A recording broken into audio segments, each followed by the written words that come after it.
देखिए angle between two curves, इसमें हम लोग ये सीखेंगे, ये कर्व है, मान लें कि y equal to first curve C1 है और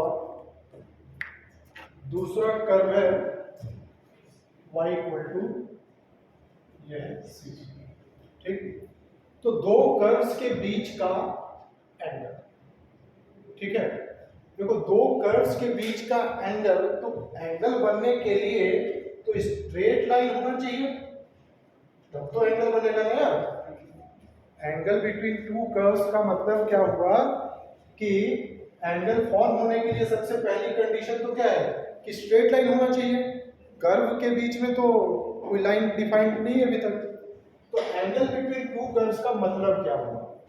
तो इसका मतलब ये होता है कि जहां पे दोनों कर्व्स इंटरसेक्ट कर रहे हैं, जो पॉइंट ऑफ इंटरसेक्शन है, ठीक है, पहला कर्व और दूसरा कर्व इस पॉइंट पे इंटरसेक्ट कर रहा है, तो इनके पॉइंट ऑफ इंटरसेक्शन पे ड्रॉ किए गए, इनके पॉइंट ऑफ इंटरसेक्शन पे ड्रॉ किए गए दोनों कर्व्स के बीच के टेंजेंट, दोनों कर्व्स के टेंजेंट के बीच का एंगल जो है वो क्या कहलाएगा? Angle between two curves. नहीं समझे?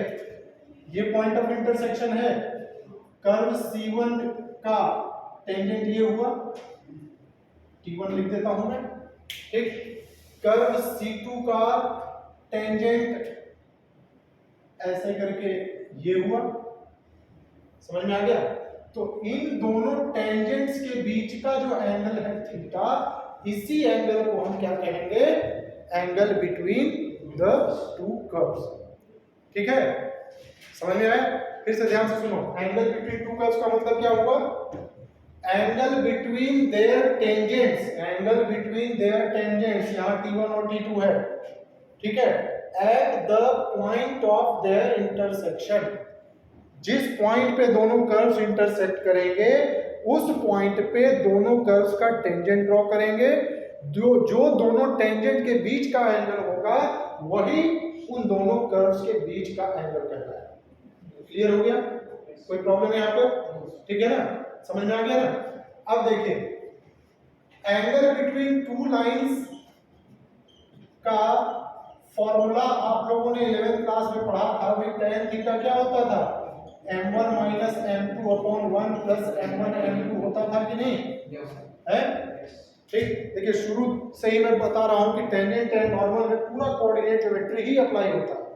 ठीक, कोऑर्डिनेट ज्योमेट्री और थोड़ा सा कैलकुलस लगा के कोई भी टेंजेंट एंड नॉर्मल का एंगल बिटवीन टू कर्व्स वगैरह के क्वेश्चंस सॉल्व किए जाते हैं, समझे? तो अब यही कॉन्सेप्ट यहां भी हम लगा सकते हैं।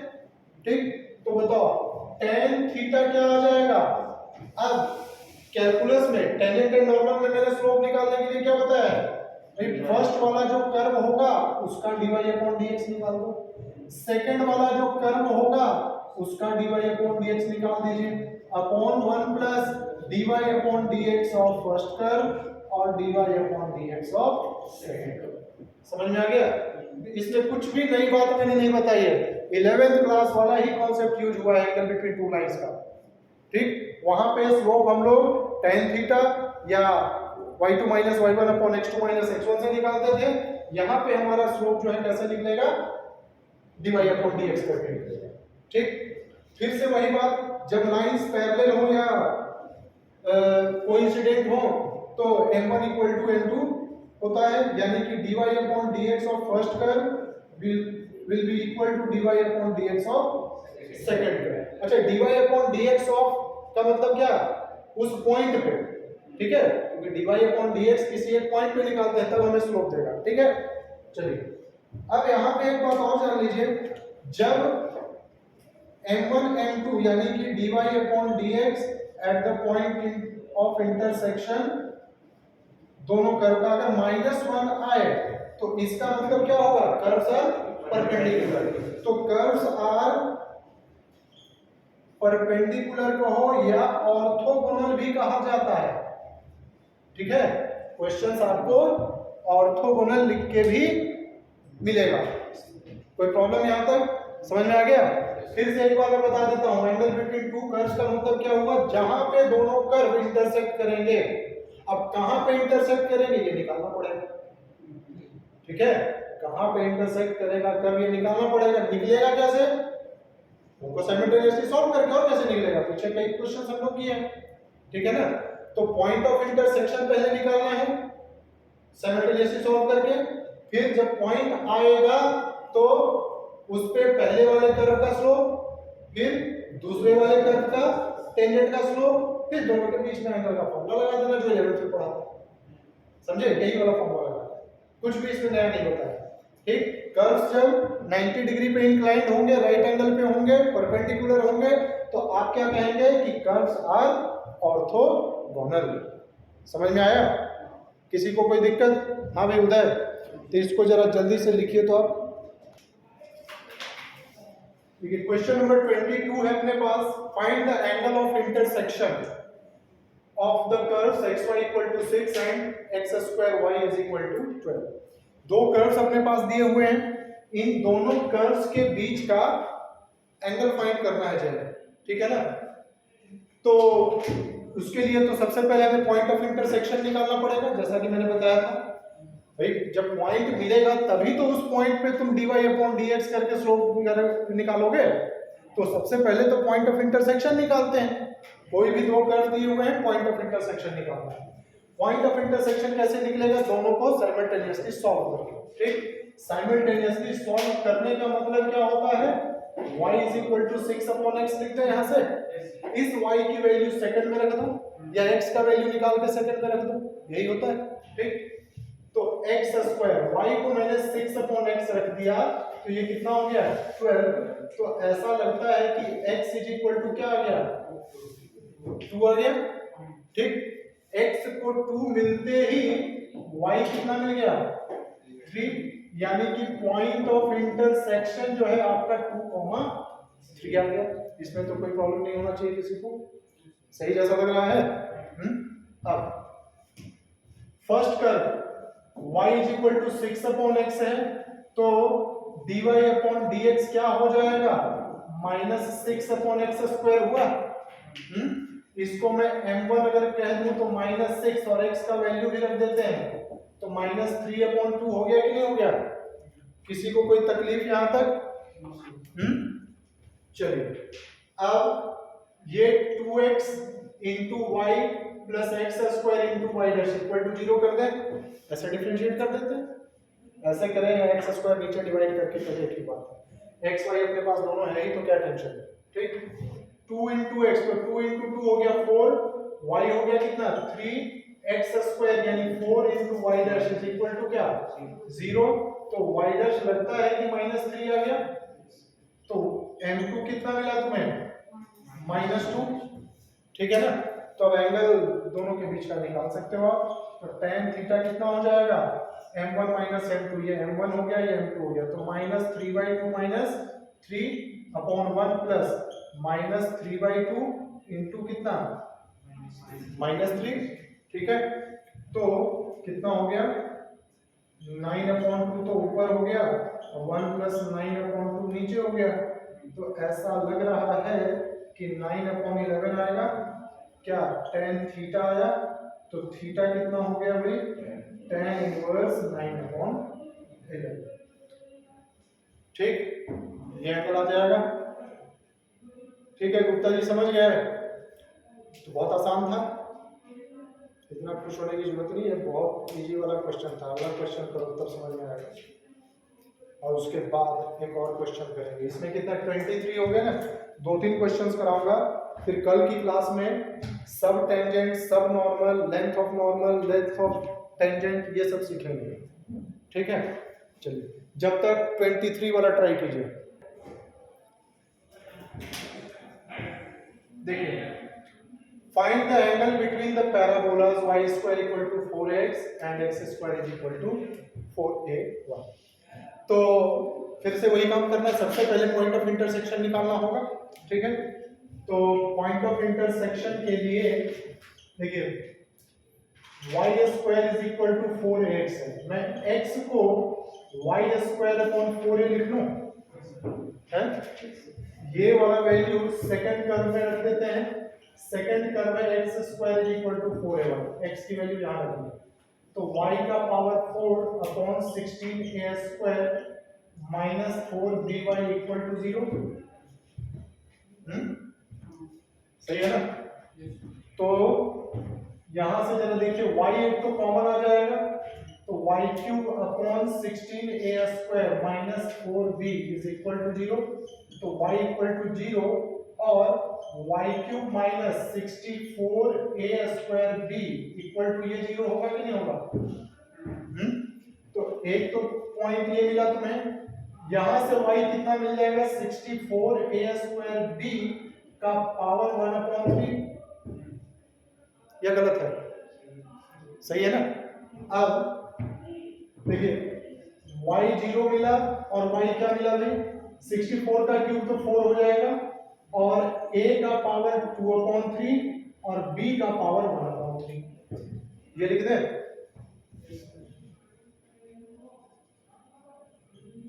कोई प्रॉब्लम?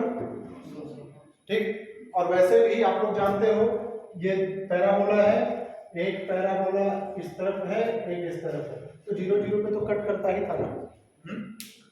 अब y जब 0 रखेंगे तो x क्या आ जाएगा बताइए तो? x 0 आ जाएगा।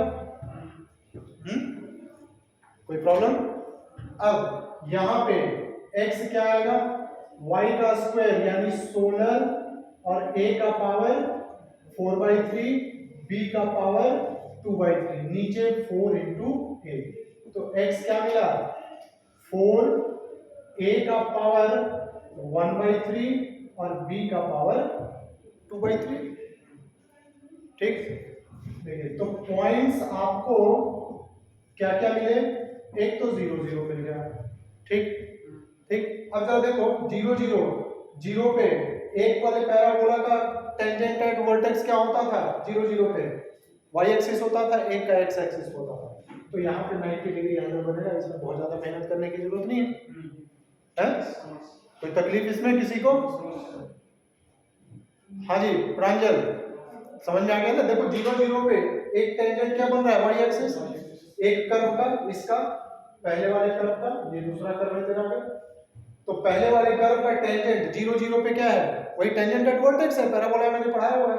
फिर सेकंड कर्व का टेंजेंट क्या है x एक्सिस है, तो x एक्सिस और y एक्सिस के बीच का एंगल 90 डिग्री है ना, तो इसमें तो बहुत ज्यादा मेहनत नहीं करते। ठीक। सेकंड ये पहला वाला। सेकंड पॉइंट जो है वो थोड़ा सा कॉम्प्लिकेटेड टाइप का आ रहा है, उसमें भी कुछ ज्यादा दिक्कत नहीं है। और ये था 4a 2/3 और 1/3। पॉइंट तो यही है ना। अब इस पॉइंट पे दोनों के टेंजेंट के बीच का एंगल निकालना है, जो दोनों के टेंजेंट के बीच का एंगल होगा वही उन दोनों कर्व के बीच का एंगल कहलाएगा। ठीक। तो चलिए कर लेते हैं पहला वाला 2y into y dash is equal to 4a हुआ तो y dash हो गया कितना 2a upon y। ठीक। तो m1 देखो मैं इसको m1 लिख रहा हूं, ध्यान से कैलकुलेशन थोड़ा बड़ा है गलती ना हो। 2a अपॉन y, y मतलब कि 4a का पावर 2/3 b का पावर 1/3। अच्छा लग रहा है? अब देखिएगा 1/2 a का पावर कितना हो जाएगा भाई 1/3 और b का पावर 1/3 हो जाएगा 1 - 2/3 यही होगा ना। तो m1 तो तुम्हें मिल गया ना। चलिए अब दूसरा कर्व कहां गया x square is equal to है 4b। ठीक है तो 2x is equal to 4b into y dash, तो y डैश कितना हो गया x अपॉन 2b हुआ ना। x अपॉन 2b होगा। अब m2 यहां से क्या होना चाहिए x, यानी कि 4a का पावर 1/3 b का पावर 2/3। अच्छा लग रहा है 2 और b, तो m2 क्या आ गया उधर 2 और a का पावर 1/3 और नीचे b का पावर 1/3। सही जैसा लग रहा है जय? पक्का सोच लो। ठीक, तो अब दोनों के बीच का एंगल तो निकाल सकते हो ना, तो सॉल्व कर लो। कितना आ जाएगा? m1 माइनस m2 कर लेते हैं, तो 1/2 a का पावर 1/3 b का पावर 1/3 माइनस 2 इंटू a का पावर 1/3 b का पावर 1/3। ठीक हो गया? किसी को कोई तकलीफ नहीं ना? अब 1 प्लस m1 इंटू m2 करेंगे तो मेरे को ऐसा लगता है कि सब कट पिट के 1 आ जाएगा। क्यों भाई? 2 से 2 कट गया है, नहीं कटेगा ना। तो a का पावर 2/3 और b का पावर 2/3। ठीक है? और इसमें दोनों का सेम ही है क्या? a/3 है ये, सेम ही लग रहा है। अरे ये वाला a का पावर 1/3 b का पावर 1/3। ठीक, चलिए तो हो तो जाएगा a का पावर 1/3 और ऐसे कर लेते हैं तो भी ठीक लगेगा है। ठीक, अब 1/2 माइनस 2 कितना हो गया? -3/2। उसका मॉडुलस मैं ऊपर 3/2 लिख देता हूँ। किसी को कोई तकलीफ? ऊपर वाले को सॉल्व कर दिया। ठीक, नीचे कितना हो जाएगा साहब? b का पावर 2/3 प्लस a का पावर 2/3 इंटू b का पावर 1/3 2/3 जाएगा ना है। अब इसको सॉल्व करो तो ये आ गया tan थीटा इक्वल टू क्या लिखोगे? Theta equal to tan inverse कितना? 3/2। देखिए a का पावर 1/3, ठीक, b का पावर 1/3 है, ऊपर 2/3 है, तो b का पावर 1/3 हो जाएगा और नीचे a का पावर 1/3 प्लस b का पावर 1/3 है 2/3 है। तो 2/3 का तो कितना टाइम लगता है? हो गया? समझ में आ गया? किसी को कोई तकलीफ? क्वेश्चन नंबर 24 है, कह रहा है show that the curves xy equal to नहीं x equal to y square and xy equal to k cut at right angles if 8k square is equal to 1। ये दोनों कर्व्स जो हैं वो 90 डिग्री पे कट करेंगे, ये हमें शो करना है जब 8k स्क्वायर इक्वल टू 1 होगा। तो फिर से वही काम करना है, आप क्या कर लीजिएगा? पॉइंट ऑफ इंटरसेक्शन निकाल लीजिएगा। ठीक, तो पहला कर्व है x equal to y square ना, x equal to y square. ठीक हो गया? फिर x y equal to k है, तो y इक्वल टू मैं k अपॉन x लिख लूं यहां से, इसको फर्स्ट कर्व में रख देते हैं, तो x y स्क्वायर यानी k स्क्वायर x स्क्वायर यानी x cube is equal to k square, तो x हो गया k का पावर 2/3। ठीक बात है? किसी को कोई तकलीफ नहीं ना? अब y क्या आ जाएगा? k अपॉन x यानी k का पावर 2/3 यानी k का पावर 1/3। ठीक है? तो पॉइंट ऑफ इंटरसेक्शन क्या हो जाएगा चौरसिया साहब? ये हो जाएगा ना? आपको कोई तकलीफ? ऐसे लिख सकते हैं। तो पॉइंट ऑफ इंटरसेक्शन हमारे को मिल चुका है। अब dy अपॉन dx निकाल लेते हैं। तो कहाँ गया dy अपॉन dx? पहले कर्व का, तो 2y into y dash is equal to 1 होगा कि नहीं होगा? श्रेया होगा? तो y डैश कितना लिखोगे? 1/2y यानी कि 1/2 k का पावर 1/3। तो m1 क्या आ गया आपका? 1/2 और k का पावर 1/3। अच्छा लग रहा है? अब सेकेंड कर्व पे पहुंचते हैं। कहां चला गया? अरे कहां हो गया? ये था ना, x y is equal to k था, तो y is equal to k upon x, तो y डैश कितना हो गया? -k upon x square. ठीक, तो m2 -k upon x square, तो x स्क्वायर हो जाएगा k का पावर 4/3 यानी कि -1 अपॉन k का पावर 1/3 लिख सकते हैं कि नहीं? है? कोई दिक्कत? ठीक, ये आपको क्या मिल गया, M2 मिल गया। ठीक, अच्छा कर्व्स कैसे हैं, ऑर्थोगोनल है। ऑर्थोगोनल मतलब राइट एंगल पे कट कर रहे हैं, यानी कि M1 और M2 का प्रोडक्ट -1 होना चाहिए। ठीक है प्रांजल, बाहर क्या देख रहे हो, तो 1/2 इंटू k का पावर 1/3 इंटू -1 k का पावर 1/3 इज इक्वल टू क्या, -1। अच्छा लग रहा है, माइनस से माइनस तो कैंसिल हो गया, तो 1/2 इज इक्वल टू k का पावर 2/3 लिखेंगे कि नहीं, k का पावर 1/3 मल्टीप्लाई हो गया दोनों और क्रॉस मल्टीप्लिकेशन हो गया। अब एक बात बताइए, क्यूबिंग बोथ साइड्स कर देंगे तो मुझे ऐसा लगता है कि 1/8 is equal to k square हो गया, 1/2 का क्यूब यही तो आएगा।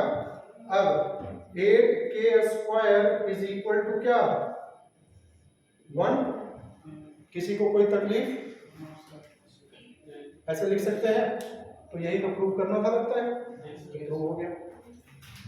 अब देखिए क्वेश्चन नंबर 25 वाला जो क्वेश्चन है, थोड़ा सा उस पर रिफ्लेक्शन आ रहा है। ऐसे है, show that the curves xy is equal to a square and x square plus y square is equal to 2a square touch each other. दोनों कर्व्स जो हैं क्या करते हैं, एक दूसरे को टच करते हैं। देखो टच करते हैं तो इसका मतलब क्या हो गया,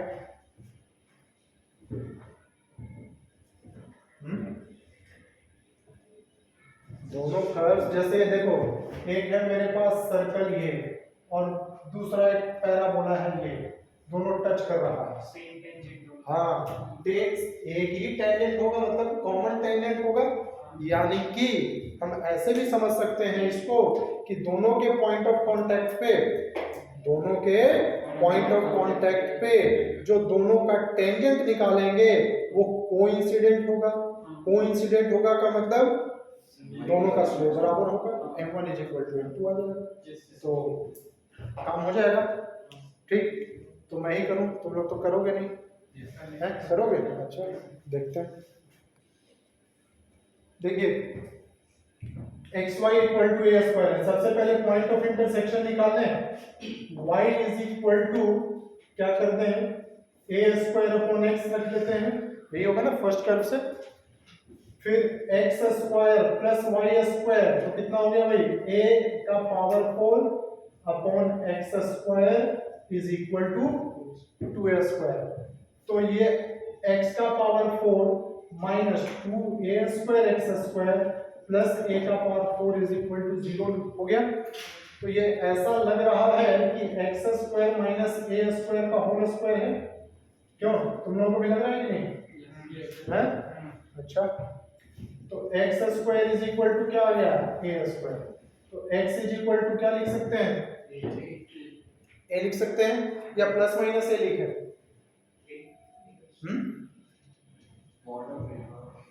क्या, हाँ मॉड ऑफ a होगा तो प्लस माइनस a आएगा कि नहीं आएगा। ठीक है, x² इज इक्वल टू क्या आ गया, a², तो इसको मॉडुलस ऑफ a लिखा जाएगा। तो a जब ग्रेटर देन 0 होगा तो प्लस है, और a जब लेस देन 0 होगा तो माइनस है। चलिए, तो x is equal to a लेते हैं, तो y कितना आ जाएगा, y भी a आएगा, यहाँ पे वैल्यू रखेंगे ना। ठीक, अब फर्स्ट कर्व का y कितना था, a² तो dy/dx कितना आया, -a²/x²। तो m1 कितना आया भाई, -1 आया लगता है, क्यों, यही आएगा ना। चलिए सेकंड कर्व में देखते हैं कहाँ गया, तो 2x plus 2y into y' is equal to 0, नहीं, इसका डेरिवेटिव कर दिया, तो y' कितना हो गया, -x/y हुआ। ठीक है, तो m2 कितना हुआ, -x मतलब कि a/a कितना आया, -1। तो m1 इज इक्वल टू क्या आया, m2 आया ना। ठीक है, देखो सिर्फ ये कर देने से काम नहीं चलेगा,